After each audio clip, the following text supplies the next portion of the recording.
What is the secret of your joy? Lao Tzu said, oh, that… For this you do one thing, all of you.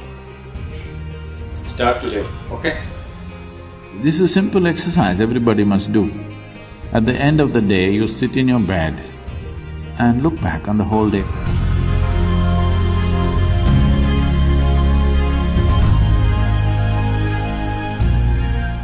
This happened. You heard of Lao Tzu? Lao Tzu?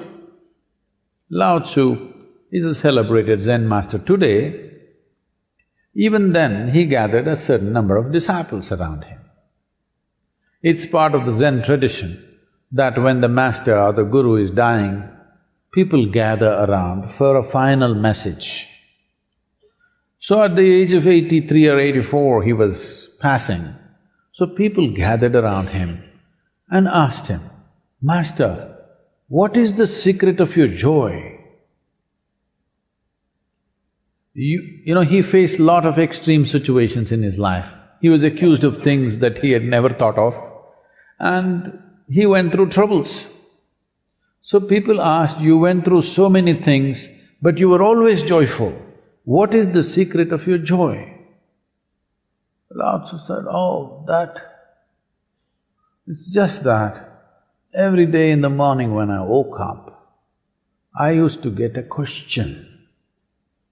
The question is, today, shall I be joyful or miserable? Till now, I just happened to choose joy, that's all. So, have you made your choice, I'm asking? Every day in the morning, if a question comes to you, I will come and ask you a question every day in the morning. Today, you're going to be joyful or miserable. What's your choice? You must make this choice every day. Today, I'm going to be joyful. Joy is not a goal by itself. It is just that when you're joyful, you're pleasant to the world. When you're joyful, you're sensible in your head. When you're joyful, you will not do stupid things against yourself. There is nobody who has not been happy. Everybody's been happy, but the problem is they're not able to maintain it, that's all. So, you don't have to enforce any resolutions upon yourself, just little tools to make sure that you don't sink.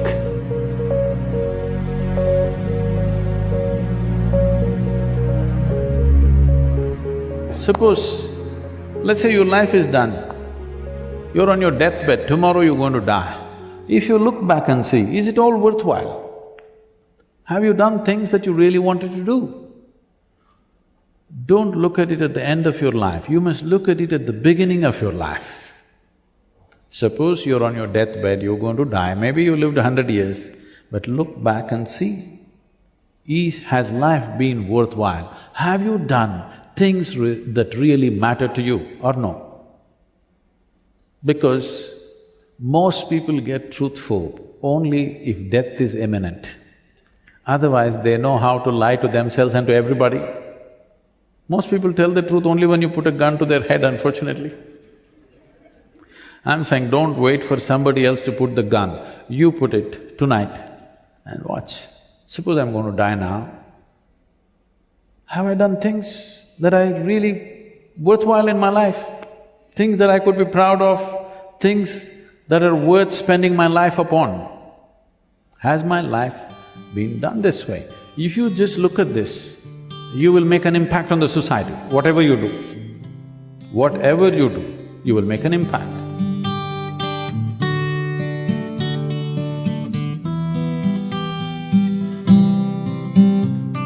We do not know what you can do and cannot do in your life. Whether you're going to become the richest man in the world or the most beautiful woman on the planet, you're going to climb Mount Everest, or you're going to beat Mr. Bolt in a 100-meter race, I don't know about these things. But every one of you can strive to become a wonderful human being and nobody can deny that to you. Nor people, nor world situations, nor inclement weather can deny this to you, that you want to be a wonderful human being, nobody to stop you. So I want you to do a simple process. Write down 3 things Write down three things when you go home. Whatever you think makes a human being into a wonderful human being, just three things, and make it a reality in your life. What you think is the highest. Don't do what I want, please do what you want. In your life, if you do not do what you want, it'll become a wasted life. You don't have to do what somebody else wants, but three things that you think will make a human being into a truly wonderful human being. These three things, make it a reality.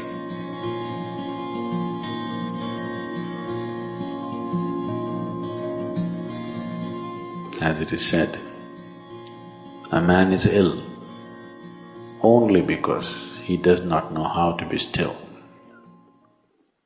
Because in stillness, you're in touch with a dimension way beyond creation.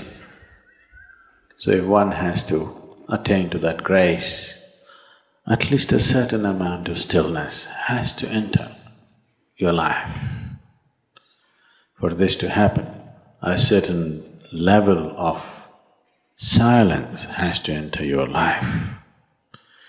If right now, if it is not coming, at least practicing a little bit of Maum.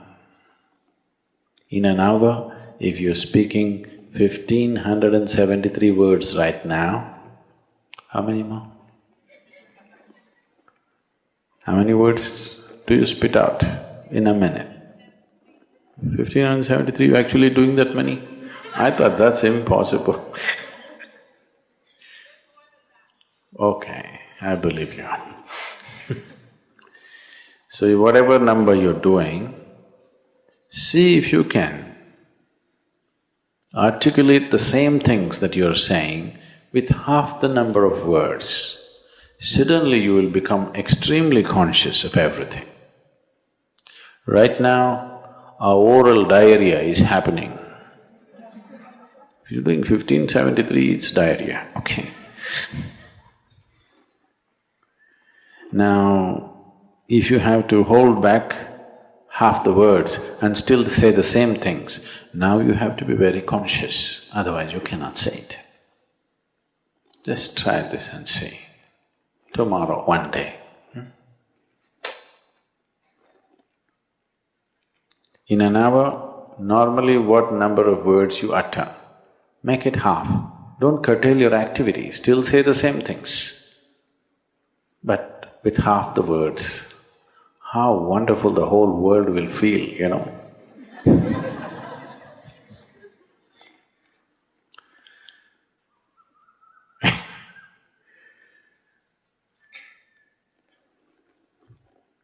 World will be a wonderful place, I'm telling you, tomorrow, if everybody does this. Many marriages will be saved.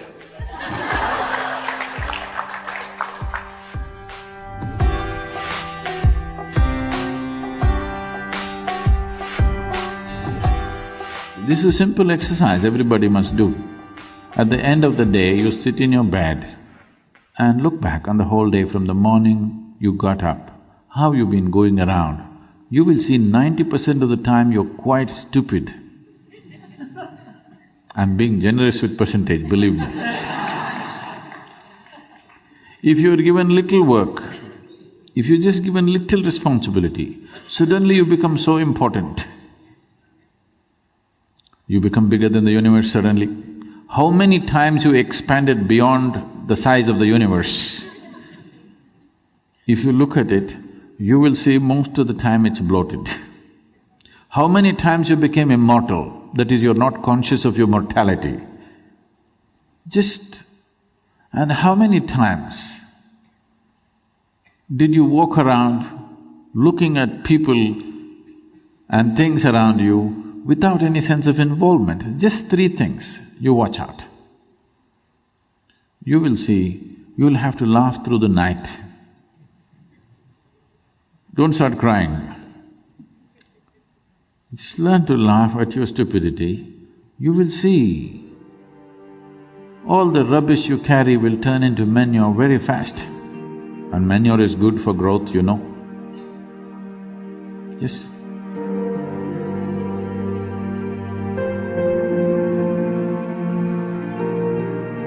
The next 12 months, You make yourself in such a way that you are not the issue in your life, not at all.